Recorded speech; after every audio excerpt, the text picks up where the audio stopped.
Hey, welcome to Parkview Kids. I'm Tina, and I want to take this opportunity on behalf of our entire kids team to say, I'm so glad you're here. Here at Parkview, we love the next generation, and we want to give them our very best. Our top priority is providing a space where kids can learn about and grow their relationship with Jesus in a way that's fun and engaging. During our time together, your kids will hear an age-appropriate lesson that will help them deepen their understanding of who God is. I want to encourage you to sit down and watch this together. We hope that this will provide a foundation for you to have great conversation together as a family about the truths that are talked about here. And make sure you stick around after the video to hear about some more great resources that we have for you and your family. All right, are you ready to get started? Let's go. Welcome to the Story Lab. This week we're talking about integrity while we take a look at the tale of two trees. I wonder if either tree has a tire swing.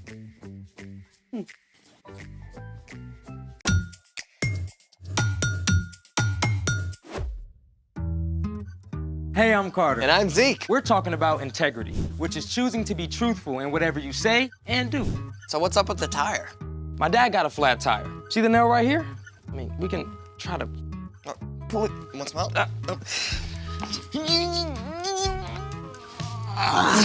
It's like Excalibur. That's not coming out. What's it doing in here? I figured we can use it for something. Tire swing. Dog bed.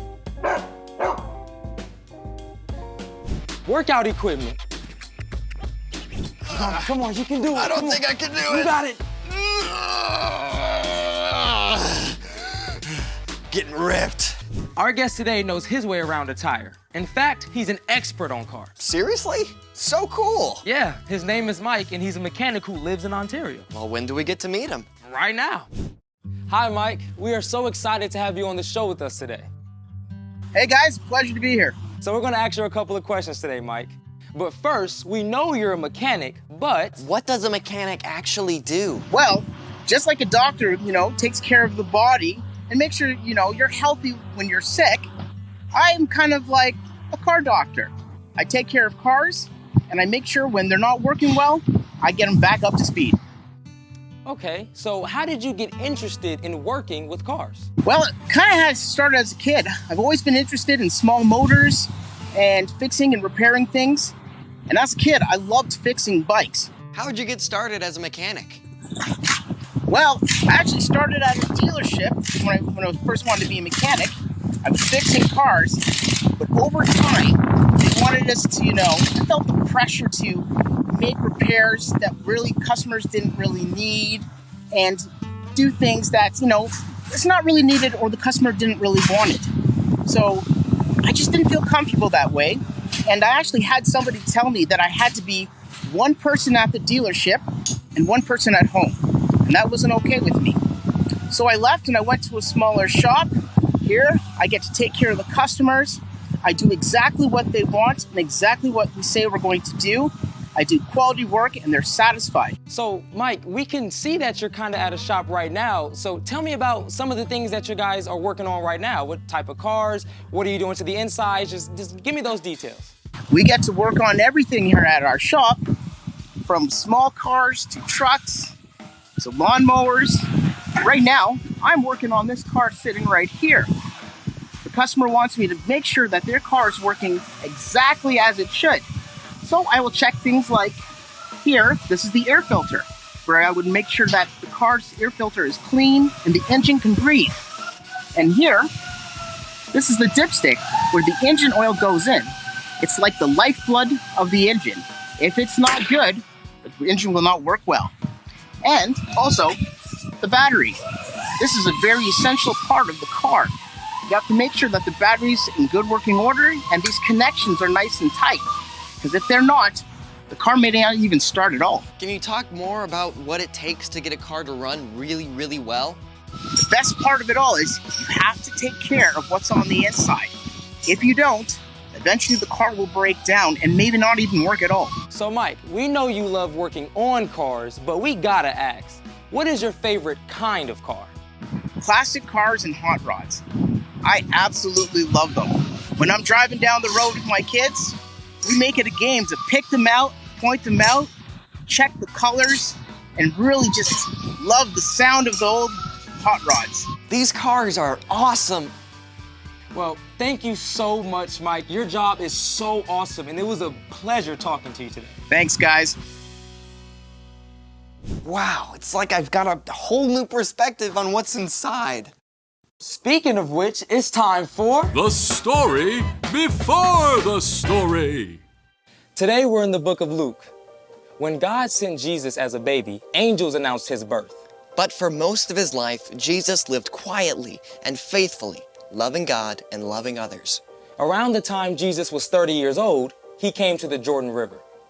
God's voice spoke from heaven. You are my son, and I love you. I am very pleased with you. Soon after, Jesus began to travel from town to town, teaching and healing. He chose a group of friends to share life with him.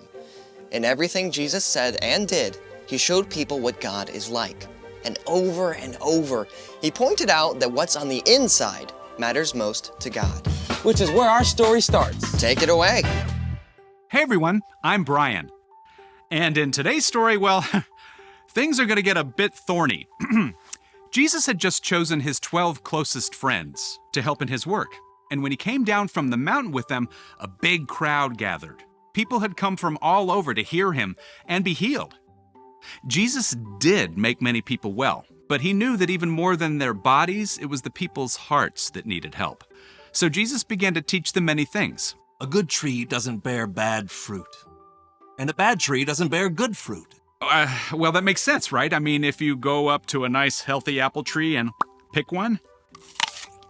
But if you find a tree that looks twisted and stunted and pick some fruit, you're not going to want to bite of that.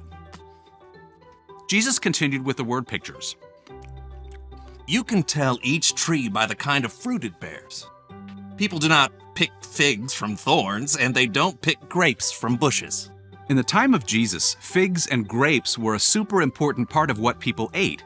Figs represented peace and prosperity, and grapes stood for joy and celebration. Finding a good grapevine or fig tree was a big deal. But when Jesus and his friends walked the dusty roads, they would have seen other plants too, including thorny, bushy hedgerows and fig trees choked out by brambles. I mean, are you gonna find grapes or figs on one of these? No, I think not. It quickly became clear to the crowd, though, that Jesus was talking about more than just trees and vines. A good man says good things. These come from the good that is stored up in his heart. An evil man says evil things. These come from the evil that is stored up in his heart. A person's mouth says everything that is in their heart. Mic drop. A healthy apple tree produces great fruit, and an unhealthy tree grows bad fruit. They do it without even trying. And we are just the same. If we are in a healthy place, connected to Jesus, good things will come out of us. Our words and actions will reflect Jesus and be encouraging and helpful to others. But when we try to make it on our own, we get more and more stressed out and grumpy. Like an unhealthy tree grows rotten fruit, our words and actions are more likely to spew out and hurt the people around us. Who you are and how you're doing inside will always come out.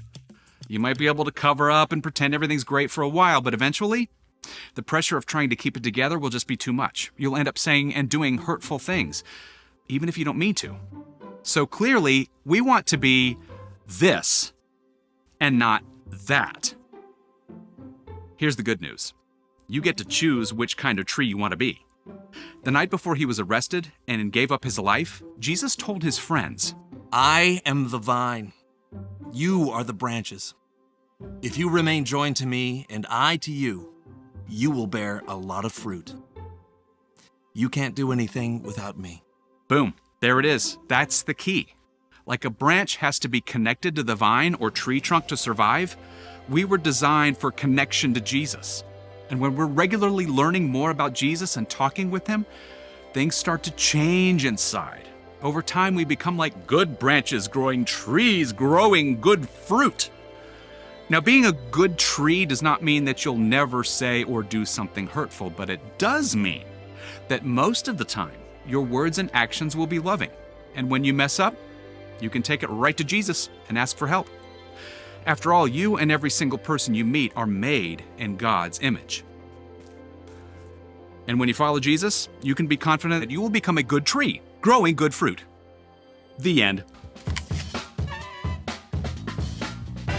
Okay, so if I were a tree, what would I grow? Maybe walnuts? Walnuts? Not a fruit. Yeah, but you're a little nutty. And you're a lot cheesy. The story, guys? Right. Well, whatever kind, I want to be a good tree. So what's our part in the story? Well, it starts with a choice. You don't live with integrity by accident. The journey begins by choosing to follow Jesus and then to stay connected to him. And there are lots of ways to do that. Oh, for sure. For one of the best ways is to read or listen to scripture about the things Jesus did and said. Love your enemies. Don't worry about tomorrow. Let your light shine before others. My grace is all you need. My power is strongest when you are weak. Yeah, and that's just a start. You can also spend time talking with Jesus in prayer, just like you'd talk with a friend. Yeah, and that means listening too. When you take time to be still, Jesus might give you a word or a feeling, or just a sense that he's there. Even when you get distracted or mess up, that's still a great opportunity to reconnect with Jesus. There is nothing you can do that will ever make him love you less. And when you stay connected to Jesus, you can be truthful with your whole life. Yep, you got it. See you next time. So, here's the thing. Be truthful with your whole life. And stay connected to Jesus. Kind of like how Mike showed us with making sure your car battery is properly connected. So, have you decided what to do with this tire? I'm going to use it as a planter. And grow some good fruit. Or veggies. Thanks for joining us in the Story Lab. See you next time. Wait, come back. Runaway tire. Thank you so much for tuning in today. We hope that the truths found in this lesson will take deep roots in your family. Speaking of your family, we want to walk alongside you on this journey. We have an awesome resource for you called the Parent Hub. Every month, we share new relevant resources for each of our age groups, birth through high school. Visit theparenthub.org to find out more. We are rooting for you and your family. Keep up the hard and wonderful work of pointing your kids towards Jesus. We love you.